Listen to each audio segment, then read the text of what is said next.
Hi, I'm Joe. And I'm Serena. Wait, no, sorry, I'm not married to that. That was really stupid. Let's try this one again. Hi, I'm Joe. And I'm Serena. And this is Not Married to This. Okay, Joe, my show's about to start. Welcome back to Not Married to This. Today we are joined by Whitney Fransway. You may know her from In the City, but you also might know her from season 21, Nick Viall's season of The Bachelor or Bachelor in Paradise. Welcome to Not Married to This. Thanks for having me, guys. Thanks for coming on. You've had a very cool trajectory on reality TV. We recently had Ashley I on, who I'm sure you've talked to. She's also kind of on a similar Bachelor to Bravo pipeline. Let's go back a little bit, and can you just tell people who may not know you from The Bachelor, who are the diehard Bravo fans, kind of about your time on the show? Yeah, so, I did Bachelor 10 years ago, and I think shortly after that. That was 10 years ago? 10 years ago, a decade ago. Does it feel that long? No, it doesn't feel that long, to be honest. Like, I guess it does and it doesn't. It does feel like I'm, like, disconnected from that world, but I still have amazing friendships from the show, and as you know, it's like Bachelor's a little family, just like the Bravo world. But I never thought that I would be on reality TV again after that. But here we are. Because I saw you in Bachelor in Paradise live, and you were on the season of Bachelor in Paradise after my season, and we like went back for a wedding, and I think you were like just being dropped. Yeah, I mean, I feel like my time there doesn't even really count because I feel like I wasn't really on it, but it was a unique experience. Yeah. So you went home week 6 on Nick's season, and then you were only on Paradise for like a day, right? Yeah, That's basically so crazy. a day. So kind of. So I like don't even really count it. I'm like, I didn't do Paradise. You know, I like obviously I connected with somebody on it, but then ended up doing Bravo. That's wild. So in your mind, were you ever like, maybe one day I'll go back on reality TV. If the right fit comes along, I would be open to doing it? Or were you kind of like, no, that door's shut, I'm not even looking? I was kind of like never say never, but I just didn't really think, I thought like my time on TV was done, like for reality. Yeah. And Kenny's actually the one who like strung this friend group together, and so that's how the opportunity came about. So it was a conversation we had together, but then, you know, having a relationship on reality is like a whole nother thing that was like a little scary too. But ultimately it's been like really fun, and I'm really glad that like we decided to do it. This is season 1 of In the City. It's the first season. It's a spin-off show of Summer House. Did you watch Summer House at all before In the City? I had watched the last few seasons of Summer House, so I knew briefly about some of the stuff that they were talking about that carried over into our show, but not the full history. Your storyline on this show is you leave your friends, you leave LA, you move to New York for a guy. You were dating a little back. What? Don't say that for a guy. Well, I'm saying that's like what they're pushing. Like, the woman moved for a guy. He doesn't want to put a ring on it. Like, what is she doing? Yeah. It's the whole fucking thing. You guys, probably shouldn't even jump in because you guys are both very like eloquently speaking and like this. No, I'm listening. I'm like, you guys are both really on right now. And go off, here I come. But anyways, you and Kenny, a little background. How long did you date before like you broke up for a little bit? Like, what was that like? So we were, let me see. So because you guys met on Raya, right? We met on Raya. It wasn't like until 6 months later we met in person. Okay. We started seeing each other and dating. And you guys met in person in New York, in right? New York. I was spending time here because I had wanted to leave LA for a while. Okay. And so that's like how we actually like connected, because I had been thinking about moving and spending time here. So I reached out and we dated for, I would say like 4 months, 4 or 5 months. And then, you know, he was going through the season with his mom being really sick, and he kind of needed to take a step back just because she was just getting sicker and kind of hard to show up for somebody in a relationship when you're dealing with so much personally. 100%. And he was like very present, and she wasn't based in New York, so it was just kind of a hectic time. And then it wasn't until like February, or we connected in January again, but February really when we started like seeing each other, and we're like, oh, okay, wait, after this time apart, we realized there is really something here. I think sometimes when you take a step back and you like reconnect, you're like, oh wow, like this connection's really strong and I want to explore this. So that's kind of when we started exploring. When you guys did take a step back, was there a part of you that was like, this feels like a mistake? I was really excited about the connection, and I like felt very differently with Kenny than I had ever felt before, which just seems kind of crazy because we hadn't spent that much time together, but it had only been a few months. But I just knew that there's nothing I could do, right? I've never lost a parent, and all I can do is like be supportive in what he needs and like really hope that this could come back together. And he had even said that too. Like, I think if there is something here and we feel that, the healthiest thing for us to like not screw this up is for us to just like take a beat. So I actually think it ended up being the best thing for us, but it was definitely really hard in the moment. Like, I was really sad. I didn't know, there was no concrete answer that we were going to get another shot at it. Yeah, I can't imagine living in New York, having a parent who is sick in a different city, and then trying to navigate a long distance relationship with someone in a different city. Yeah. He probably, I would imagine, is like, this is amazing.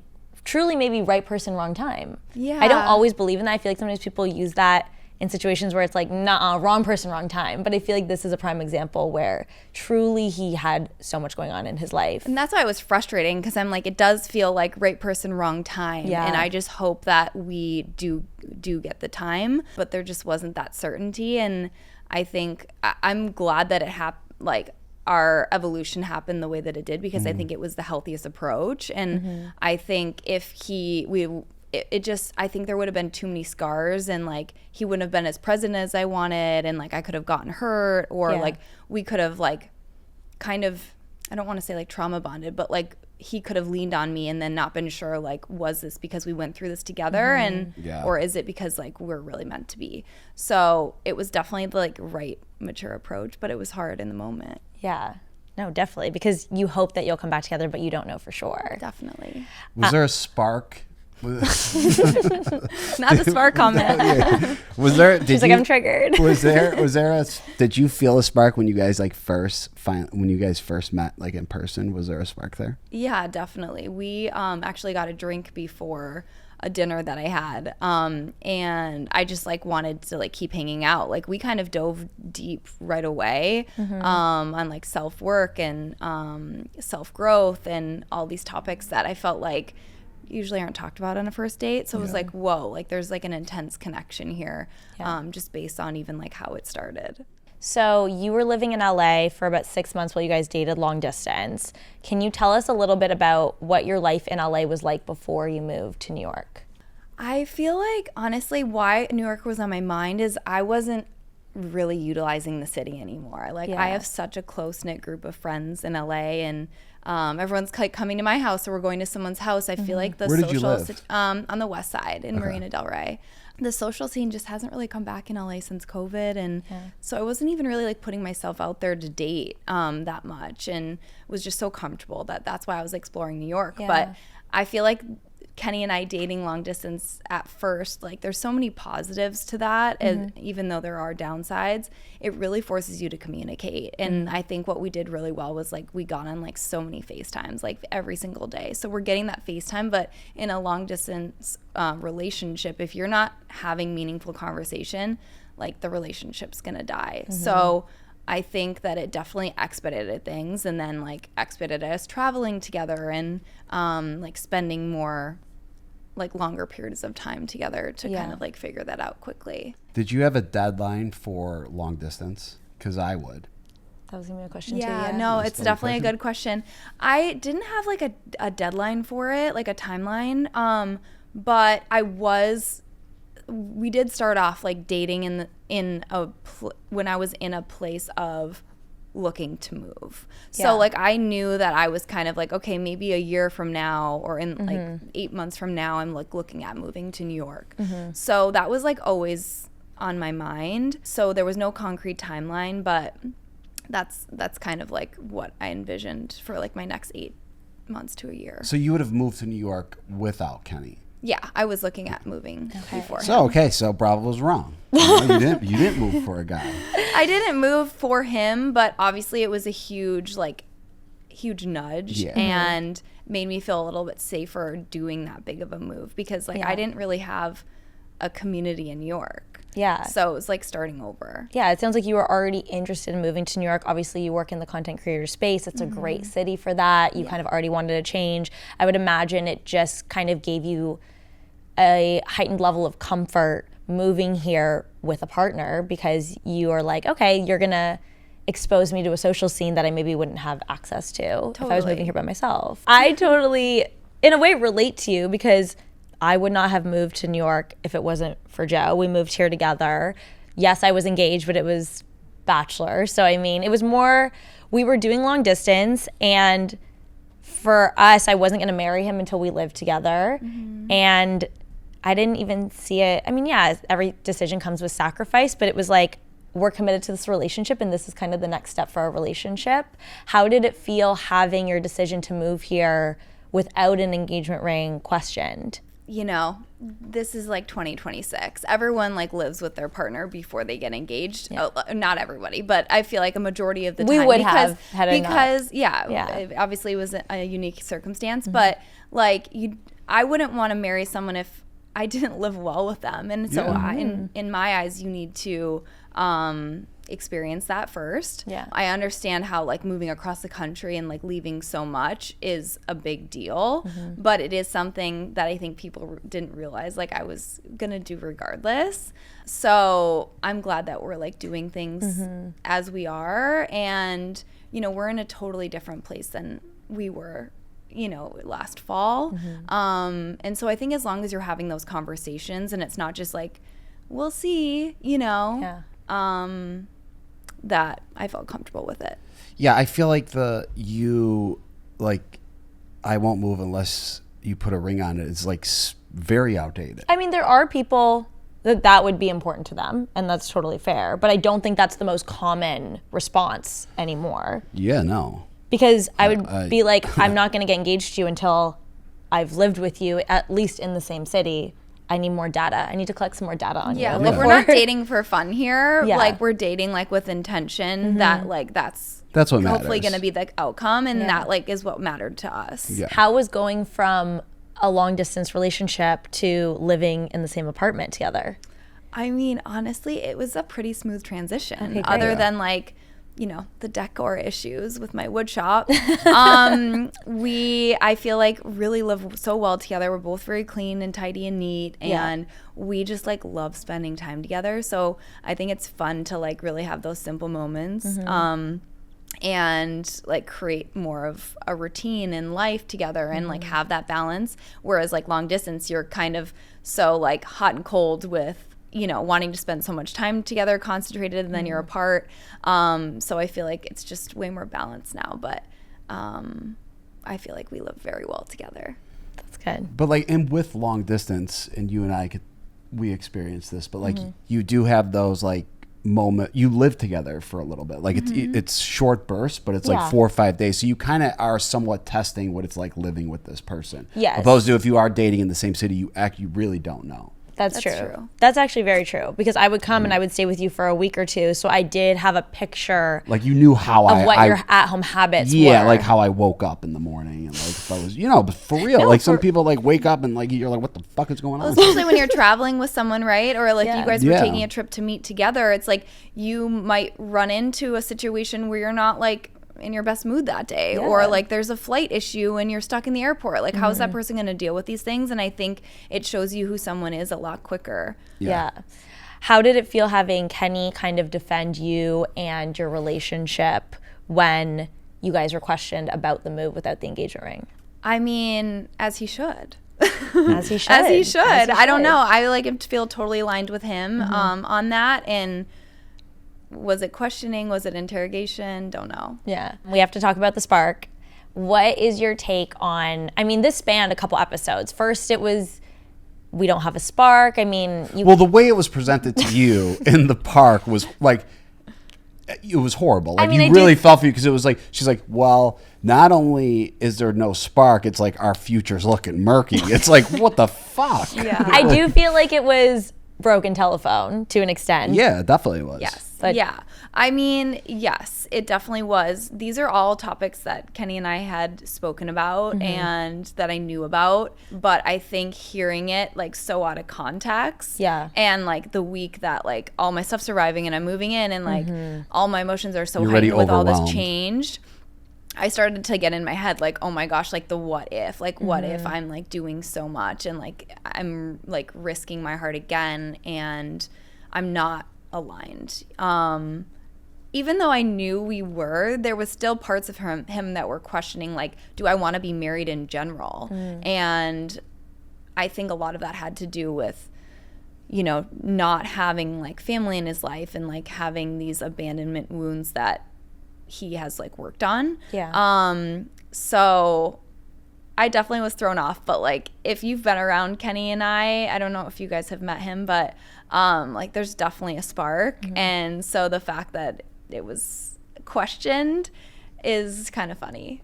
I think spark wasn't the correct word. It seems like Kenny is just like, at the time when he was talking to Kyle about it, it's just more like, I'm still unsure if I'm somebody that wants to get married and have kids and have a family. Like, should I be feeling a spark for that? Right? Yeah, totally. I think he could have chosen a better word. And so I think that when people hear like, oh, there's no spark, Yeah.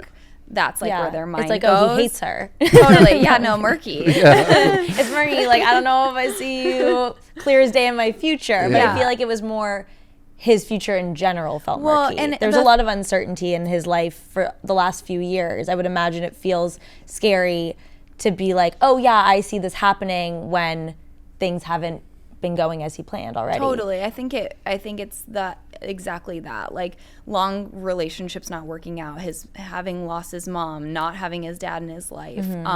So it's kind of like all these deep loves like he's lost. And so he kind of like started to be a little bit pessimistic, like, oh, like that can work out for me because it hasn't like my whole life. Your family and your parents watching this, were they watching like the episode of In the City and being like, calling you like, I'm worried about your like what's going on in your relationship?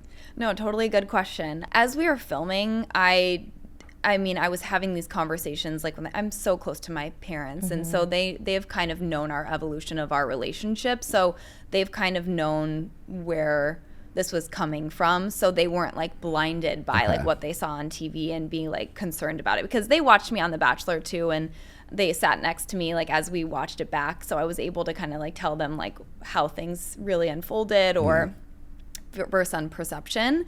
So I think that they had a taste from that and like kind of understood For sure. Yeah, it makes sense. in the city. They were a little bit more prepared and Exactly. understanding of TV and how it all works. Yeah, and I think I just was communicative with them, like of where we were at, like our whole relationship. So nothing was really like as a surprise. That makes sense, and that's probably for the best for everyone involved. Totally. Gavin. Gavin. Yeah. I know Gavin. Gavin. Oh, I know Gavin. Gavin. I really like The Gavin. pot stirrer. Yeah. But he is such a foster, but I can't lie, I'm loving it. Yeah, he's really good in the show. What was that dynamic like in terms of Kenny and Gavin are super buddies? They're best friends. You guys start dating. Super buddies. They're super buddies. They're wearing each other's pants. Yeah. Tell us about the dynamic between the three of you before the show and then when you moved to New York.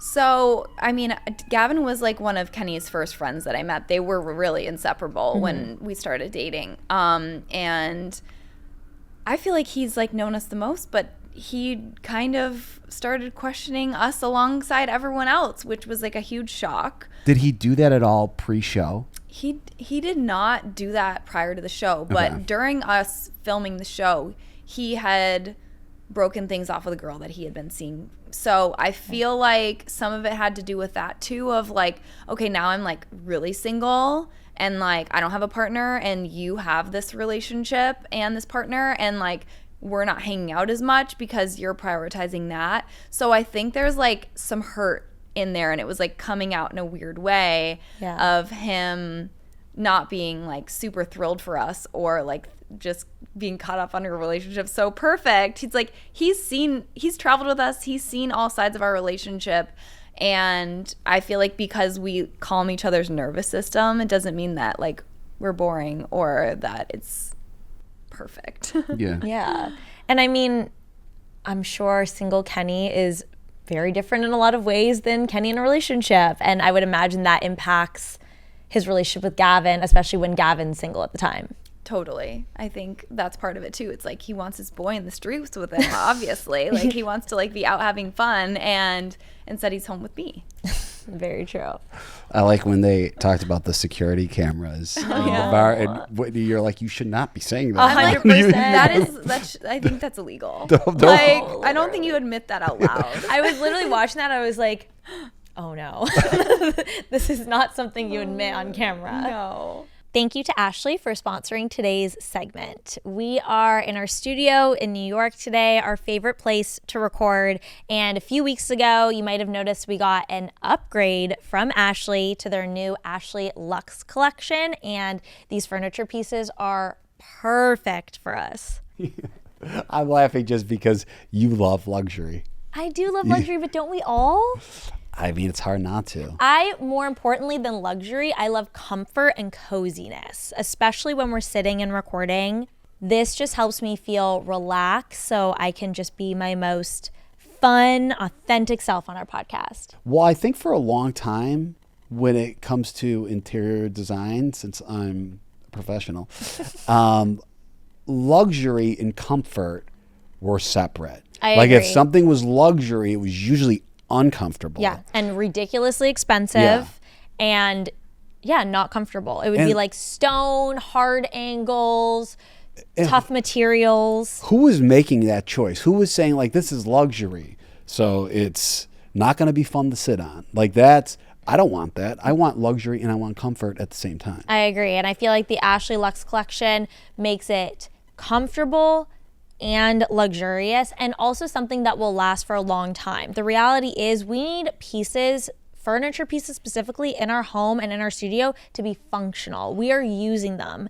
And I love that this one has reversible, removable cushions, which makes it super practical if we spill on anything. Which you do a lot, all the time. Not all the time. You do spill a lot. And then when I spill, you go crazy. Well, I've never spilt on these chairs, but if we do, we can always clean them. They're also super sturdy. Like, we're moving equipment around in this space all the time when it comes to mics. If guests are coming in, we're rearranging.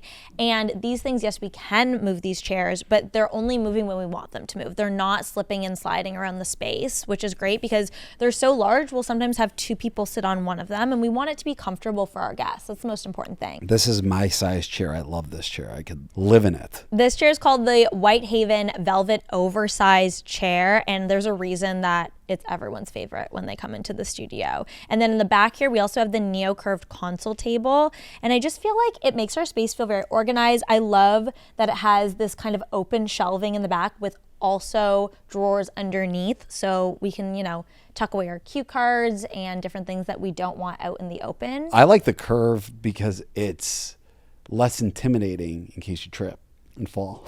Oh my gosh, it's child friendly. Yeah. Joe's childproofing our studio. Well, I mean, just in case. Well, we also have the Nuvolux water resistant upholstery treatment, which allows us to have peace of mind. I mean, people are coming in and out of here, like we said, with drinks. So we kind of just, like we said, we want everything to feel luxurious and comfortable and also functional, easy. It feels like a living room. Like I feel very comfortable here, and that's important. Yeah. Especially when you're podcasting. Yeah, it's our podcast. We want the space to feel like us. And then in the middle here, we have the Ryandale accent table, which we didn't have originally. We had something else, I think, but this has been a perfect addition for us to put stuff on, or if people need to put their phones on. I feel like it just brings the whole space together. It allows it to not feel like there's this huge gap between us, and it looks so cute.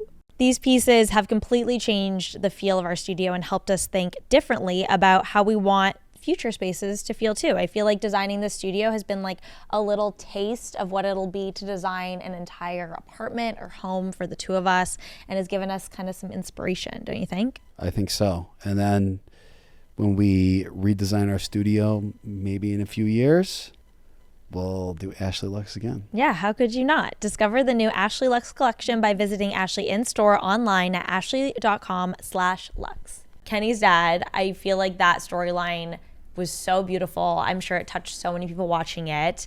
You are a freaking detective, and I'm obsessed with it. You have a career in PI. If you want to, I feel like every girl at some point. I knew you were going to be able to do it as soon as you jumped on. I was like, you're going to figure this out immediately. Well, I mean, obviously, what people don't see is like we were sitting on that couch for hours. Yeah. And like it took like months of piecing together information, and like the PI definitely helped like us get so much information. I mean, his last name's Martin. It's like a needle in a haystack. And truly. We didn't know that he was married, that he lived in the US, all these things that the PI actually found out. So once the numbers weren't working, but we had like the address of where they were and like her name too, that's when I was like, okay, wait, hold on, she's a 65-year-old woman. Like, she must have Facebook. No, you nailed it with that one. I was like, truly, this woman's got to be on Facebook. So from there, it was, ended up on like a different website that seemed kind of sketchy with public records. And then I found like, it just was like hours of this actually unfolding. And the fact that she picked up and we got in touch with her is so crazy. It really is. Was it hard for Kenny to decide if he was going to share all of this on camera? I mean, it's very intimate. We see the phone call. We see his meeting with his dad. As a viewer, I'm happy he shared it because it's such a beautiful story. However, I would imagine it was maybe not an easy decision, or maybe it was. I think, when we decided to do this, we were like, whatever happens, like we need to be fully open and embrace the situation you both we're really in. Are. And which is hard to do, by the way. It's so hard to do. It's so much easier said than done. Yeah. And when he knew he wanted to get in touch with his dad, it was like mid-filming, or like we had already started filming. Yeah. And I'm like so proud of him for going through this process on camera, because it did take an extra layer of vulnerability and courage, because we didn't know that it was going to be inspiring or happy ending. And we didn't know like if his dad wanted anything to do with him. We didn't know if his dad was even still alive. We definitely didn't think his dad lived in the US. So it was very nerve-wracking, and he was definitely like shaking in his socks, like, with these conversations. And so I've seen like a couple things online of people like questioning this for the storyline. It's like, this is like our real lives that we're actually like opening up and like sharing, and hopefully people can like see how positive it's been. Well, exactly what you said. You didn't know it was going to turn out that way. It could have been a really disappointing ending for him to that story. He was kind of just taking people along with him. Totally, which is so scary. Yeah. Because you don't know how you're going to react to things too. And I also think, I mean, it was a happy ending, and like we're still like we're on a text chain with his dad and his stepmom. So nice. And like it's so nice to like see that how that relationship is really healed so much in him, which I think has really helped our relationship too. Yeah, I was gonna ask, how has him reconnecting with his dad impacted your relationship? I think it allowed him to be like that extra layer of like vulnerable and like let that last guard down with like really letting me in and like knowing that things can work out and like healing that like wound of abandonment with his dad that he just like didn't even really know that he was carrying. It's like you kind of like think, okay, maybe, but I think when the weight was lifted of like having this relationship with his dad eventually, he's like, whoa, I didn't know that I was carrying that. And I think so many people walk through life having unanswered questions or like carrying these wounds where they don't like want to know the answer to. And I think that it can be really beneficial. But it's brought us so much closer, and it's brought in us a lot more conversation about like future too. And so we're definitely in a really good place from it. Yeah. Did they ever consider you to be the Bachelorette? I don't think so. I'm not sure. It's interesting. Well, I think she'd be a good fit. Yeah. Like I'm listening to you talk and everything. I'm like, yeah, I'm surprised they didn't even like consider you. Well, you know what's funny is like 10 years ago, I feel like I was also like such a different version of myself, right? Like maybe you feel like that looking back too, but I feel like I wasn't as confident. I didn't like carry myself the same. I think I always had this like same perspective and like interest in self-growth, but I just feel like I wasn't as like whole as an individual like as I am now from being like 25 to 20 or 36. Yeah. Well, if Kenny keeps it up with his murky shit, I mean, you could always go. Yeah, you never know. You better behave. You could always do that. Would you describe you and Kenny as naturally very open, vulnerable people? Because you said originally when they came to you with the show, he was kind of like, yeah, let's do it. You were like, I don't know. Mm-hmm. And I mean, we have seen you guys be incredibly open on this season, both about your relationship and your personal lives. Did that come easily? Yeah, I mean, I think it's actually, it makes me think about like what I said earlier about like our first date and how open and vulnerable we were from like that first conversation. Like we're diving deep about like what we're working on and like how I was taking a break from dating and like this hypnotherapy I was doing. And so we were like kind of, that's how our first date started. And so I feel like we've always just had this like safe dynamic to be able to communicate about anything. And so I hope that translates on the show. Yeah. It does. No, I think it does. So, okay, Lindsay Hubbard I like Lindsay a lot. But yeah, she's a veteran at this. Like she's been doing this now for 10 plus years. And we see in the latest episode, you say like she kind of uses the single mother card a lot. You say this to Lexi, and then Lexi kind of immediately goes and tells everyone, which kind of shocked me. Okay, so two parts. When you say something like this, do you know you're like, it's going to get back to her? Or are you like, I hope she doesn't say this? I knew that it was going to get back to her. Okay, like Lexi's one of like Lindsay's friends. Okay. I think I was like hopeful that I like had a safe space with Lexi, but I think like what I've learned is like those friendships have so much history that I do sadly have to be a little guarded around them. And I wasn't, because I got kind of sick of like watching from an outsider's perspective of her put herself first above like a friendship in this instance, and not really go about things what I feel like is the right way and like how I would want someone to move in like a friendship with me. And so, the one time I stand up and open my mouth, it's like I kind of was afraid like of what was coming. And that seems to like that's kind of how these shows operate. Yeah. Like someone says something and then somebody goes and repeats it and causes drama. And And that's the thing is like you don't want to be two-faced in this situation. Like I definitely own what I said. Yeah. My intent wasn't to be malicious with that. It was the example used from the room situation where I feel like she should have just like putting her friendship first in that situation to start mending it, whereas like she made it worse and more awkward. Yeah. And so that's really what I was getting at, and it like wasn't supposed to be a malicious thing about like her being a mom, and I totally respect her as being a single mom and like what she has to go through, her and Georgina, and like I've had so many conversations with them about that. I think they show up as parents in like an amazing way, but yeah, I just was like sick of people like not moving correctly in friendship. Now, what's going through your mind when you're like, oh fuck, now I gotta battle Lindsay? Like, yeah, I cried. I was like, oh God, you know, what did I do? Like now you were I'm so really close in to the it. season's almost over. It's almost over. Yeah, I just think I felt like I watched a lot of people not speak their mind because they are a little afraid. Yeah. I mean, she has a lot of experience. She's a very strong woman. She's not afraid of conflict. And that would intimidate a lot of people. It would intimidate me at times, I'm sure. Yeah. I mean, I just even like watching the scene where like she sits down with Yvonne in the episode and she's all of a sudden being like, you need to apologize to me. And she's like, what are you talking about? Like, you're the one that like didn't shut this down and weren't like showing up as a friend in that moment. And so, I think it's just frustrating when you're like apologizing to her for like something that like she should be started. Yeah.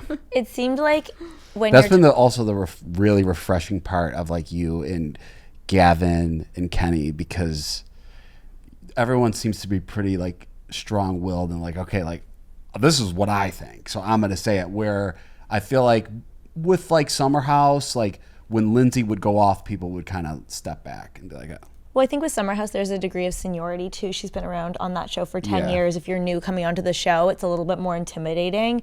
Whereas in the city, as much as Lindsay, Kyle, and Amanda have been on TV for so many years, everyone is season one. Yeah, and so it's like, do I, like, in that moment, it's like, do I just, like, swallow my opinion and, like, you know, let things just kind of unfold as they should, or do I, like, stand up for what I think is right and wrong in a friendship? And, like, that's what I ultimately did, and I used the phrase I did to, because that was the example, but that wasn't in the intent. Was that something you felt like she had been doing all season, using the quote-unquote single mom card, or do you feel like it was more about Lindsay being selfish and putting herself first? Like, can you just explain kind of how you got to that term? Yeah. And kind of maybe some things that had happened throughout the season to build your frustration about it? Yeah, I don't think that she, like, there hasn't been a lot of instances where she uses that phrase.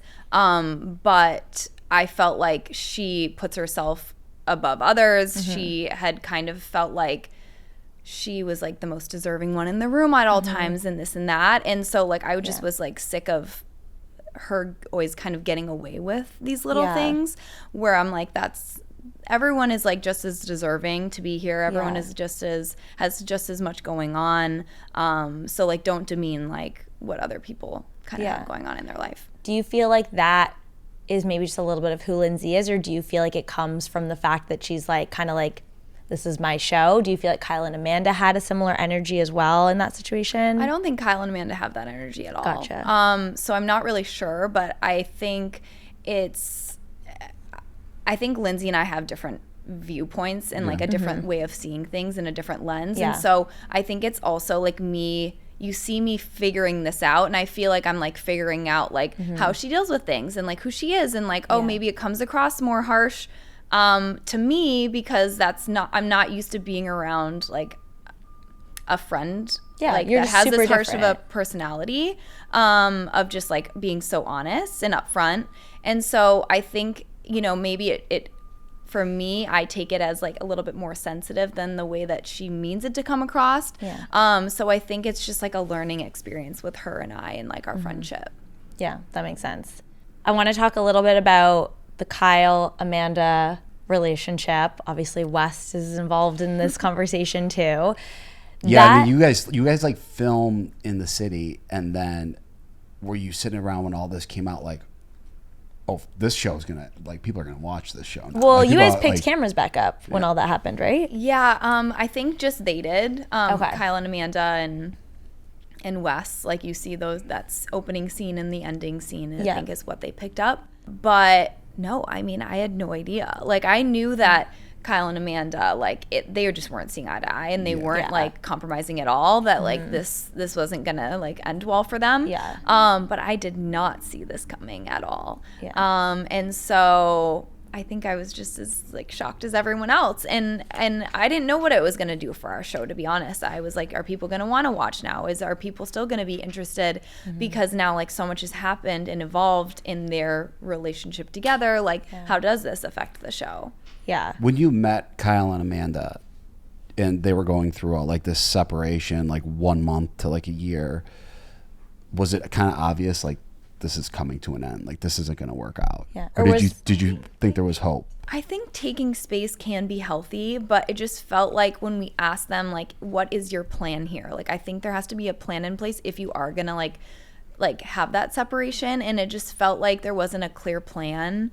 And every time that there was a group conversation talking about their relationship, like at a dinner or whatever, hearing more of the history and hearing them both talk, it's like they both seem very stubborn in their ways, and they weren't meeting in the middle, or, like, even really trying. And so it's like, how are you going to come back together if you're just staying in these parallel lanes?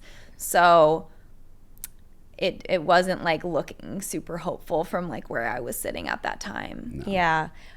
We were watching the show obviously together, and I don't know exactly what episode it is, but Yvonne and Nick's wedding dinner, the red wedding or whatever, I will say that scene, in my opinion, is not getting the hype that it deserves. It is one of the more wild scenes I've seen. It is so long. People are fighting. They're coming like, why in do and you guys out. keep saying boys like that? The boys. The boys.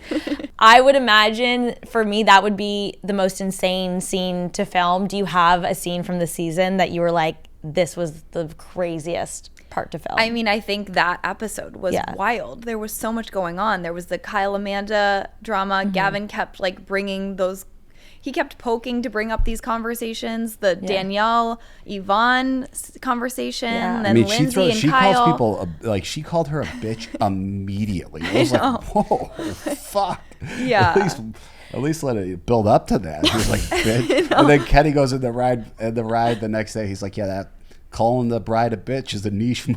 Yeah. I know. It was. She definitely maybe should have not called her that at her own wedding, but you know, she did ask her about it and whatever. So yes, but it was just, there was so much fighting going on, and then Georgina jumping in and Katie defending Amanda. I was literally like watching a tennis match. Like, I don't think Lexi and I said one word. I'm like, how could you? Truly. Especially when Lindsay's standing on her chair screaming.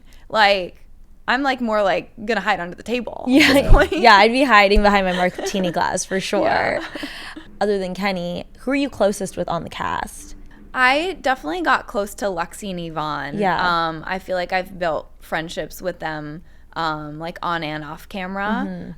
So I would say like they're definitely the ones that I've like gotten closest to. I think Kyle, obviously Gavin, I've known for a long time. So it's like we have a friendship too, even though some of the things it's still a little hurtful of like what he was saying. But yeah, I would say Lexi and Yvonne, and then Kyle and Gavin, like outside of Kenny.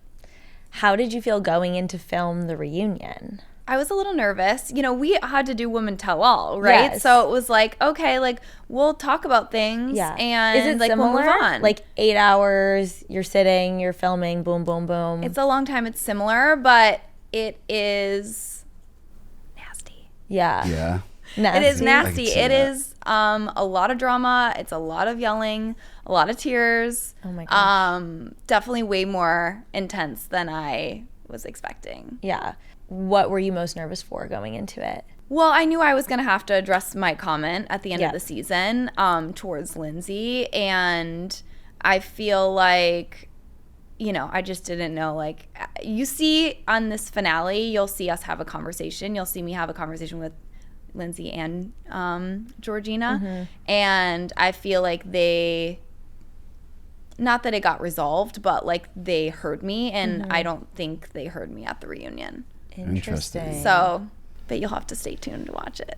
Do you regret anything from the season that you did or said? I don't regret anything, to be honest. I like back myself in what I said and like the intent behind like what I said. Do you regret doing the show at all, or do you think it's been good or bad for your relationship? Honestly, I think it's brought Kenny and I closer, which is kind of crazy to say, but I feel like it has made us be even more vulnerable with each other, with like, you know, this speculation of like having to be this united front and like have these conversations in a deeper way behind closed doors, like when these different conversations about sparks and future and everything is being brought up. I know that next season is not greenlit yet. Hypothetically, if there is a second season and you and Kenny were to go back, how would you feel about a season 2? I think it'd be exciting. I think like it's something I'm interested in and we're interested in.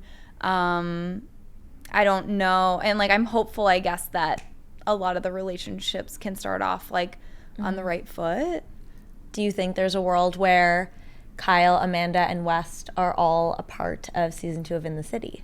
I mean, never say never. Yeah. Do you think they should be? I think Kyle and Amanda have the right to be on the show. Yeah. You're launching a brand, huh? Yeah. Yes. Launching a brand very soon. You know how it is. It's like there's always something, but I hopefully in August. Okay, tell us a little bit about it. What can we know? What can people look out for? It's a healthy, allergen-friendly snack brand. I have a ton of food allergies. Okay. I'm allergic to corn, dairy, gluten, and soy. Serena has a very severe tree nut allergy. Yes, I do. Yeah, well, that one's like scary. That one's... Well, so is yours. Are you celiac? I'm not celiac, but gluten intolerant. Yeah. Okay. I guess when I got diagnosed, I was 13. Okay. And like the food world has evolved so much since then. Like allergies a lot more common, unfortunately. But I feel like there's still like a little bit of a lack in the market in like the snack world, specifically for like corn-free alternatives. So yeah, I'm really excited. hopefully Nice. next month. Okay, yay, that's I'm always so looking exciting. forward to a healthy snack. Yeah, I'm Joe pro and I, healthy snacks. we are a slut for a healthy new snack brand, honestly. Yeah. Like, people will send them to us and they're gone in a second. We're Yeah. big snackers. It's fun to find like a new snack brand, Yeah. especially one that like makes you feel good. 100%. That's got to be good, though, being in New York. I don't know how LA was, but I feel like New York is pretty allergen friendly. Like, I know friends that will come into town that are gluten-free, and they're like, you guys have so many gluten-free bakeries here and gluten-free restaurant options. There's definitely a lot of options. I feel like LA does it best, but I feel like New York is lacking in the sense of like the bigger markets that have a Yeah. lot to offer. We Yeah. have like little ones here and there, but Yeah. I feel like the city is very familiar with allergies if you're like going out to eat. It doesn't even need to be like specifically a gluten-free restaurant, but a Yeah. lot of them are knowledgeable. Are friendly, Yeah. yeah. Should we play Not Married to This? Yeah, it's very simple. You just choose something you're not married to. We'll go first to give you a I'll second. go first. Okay. I'm not married to because I just watched the Love Island reunion and Not reunion, finale. finale. Love Island Wait, finale. don't. I won't. I'm Don't not gonna spoil it. spoil. I won't Don't spoil spoil it. But I'm over dragging out reunions and finales when you could fit it all in the regular scheduled time. Like, there was so much B-roll, and I won't say the winners, but they announced the winners 7 times. Like, Yeah. we saw that scene so many times. I was like, okay, we get it. Like, this could have been 50 minutes, and it was an hour and 50. I love reunion episodes, so I'm actually okay with people dragging out a reunion, but the finale was 2 hours, and it definitely Wow. could have been an hour. There's so much B-roll when you watch it. It's actually wild. Yeah, you could finish that episode in like 15 minutes if you really want to. I am not married to coffee shops without bathrooms. We're in New York City. Like, no coffee shop has a bathroom here. And I get a lot of the times it's like you're grabbing one on the go. However, I personally like to run in, grab my coffee, have a little pee break, and keep it moving. I do. I'm serious. a little pee Coffee break. makes me pee like 7 times. And it's impossible to find bathrooms in New York, especially in coffee shops. And I just think we should bring that back. I feel like that's something that I've been really surprised by moving Yeah. to New York. It's like if you're out and you're not close to your place, like, No. or maybe a restaurant that's like a grab and go, there's no bathroom. No, it's so you gotta get an hard. Equinox membership because there's a bunch of Equinoxes. That's true. That all have bathrooms. You can run into an smart. Equinox or the like middle to higher level hotels. Usually, if I'm not looking like a slob, I can walk in there and just be like, "Hi, where's your restroom?" And they don't care. I'm not married to tipping culture. I feel like it has gotten out of hand, especially when I'm like paying for like a $12 coffee or like something that someone's just handing me behind the register. And then you go and it's like 20% tip and you feel like a horrible person if you're not like tipping them just for like handing you a water behind the counter. Yes, when I go to Equinox, The airports, so not to cut you off, the airports, they don't even have people working at some of them, and they still ask you for who am I They tipping? do? Who am I Yes. tipping? Fucking AI? no, you are. It's crazy. No, it is out of control.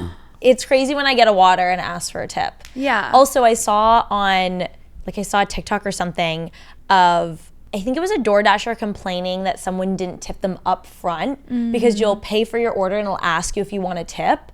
And I do feel like tipping should come at the end of the service. Yeah, no? definitely. Like, why am I tipping you before you've done anything? But you do always tell me, make sure you tip. I pre-tip because I want them to do a good job with Yeah. my order. Joe's scared that if we don't, they're going to mess up our order. Yeah, I mean, it's fair. It's like, how many times do you open your phone and you're like, oh, do you want to tip your last Uber person? Yeah. You know what I mean? Like, I will, always, but sometimes it's like 2 days later. I know, Like, that's what I The next mean. time I open the app, it's like, oh, shoot, 5 stars, tip. Exactly. I think that's normal, but I do understand, like, in that situation, I could be a little bit better. But I just feel like there's, like, it's just gotten out of hand. Yeah. Yeah. And you feel disagree. guilty. You feel guilty about it. 100%. I'm buying my water and I'm feeling so guilty. Yeah. Well, everyone, that's an episode of Not Married to This. Whitney, if you want to tell people where they can find you. You can just find me at Whitney Fransway on Instagram, TikTok. And you can find us at Not Married to This Pod on Instagram and Not Married to This on YouTube and TikTok. Thank you so much for listening. We'll be here every Thursday. Bye.